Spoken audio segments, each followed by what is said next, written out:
Evet, yol hikayesi arkadaşlar. Bizi takip ediyorsunuz biliyorum ama Assos'tayım. Çok güzel bir Assos manzarasında bir tepedeyim. Sporumu yaptım. Daha sonra da stretchingimi yaptım ve bu meydanı çok beğendim. Buradan çok güzel bir manzarası var.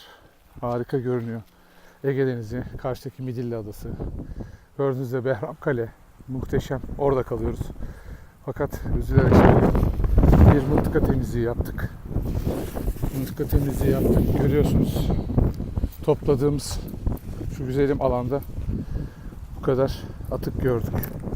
Ve gereksiz yere insanlar burada piknik yapıyor. Tamam, piknik yap, çok bir şey demiyoruz ama şuranın haline bakın. Nasıl bir insan vicdanıdır bu, doğaya ve kendi doğasına hakaret ediyor. Ben buraya spor amaçlı geldim. Üzerime insanlık görevi düşen genel mıntıka temizliğimi yaptım. Doğaya olan borcumu yerine getirdim. Bana düşen kısmını yaptım. İstediğinizi söyleyebilirsiniz. Onlar kirletiyor, sen temizliyorsun. Sonuna kadar böyle yapacağım. Bu doğaya kirletenlerin her bir parçasını toplarken onlara lanet okuyorum. Bu dünyaya gelmelerinin amacını bir an önce anlamalarını gerektiğini, doğaya saygı duymaları gerektiğini, aslında varoluşlarının, yaratılışlarının gerçekten tanrısı doğa olduğunu söylüyorum.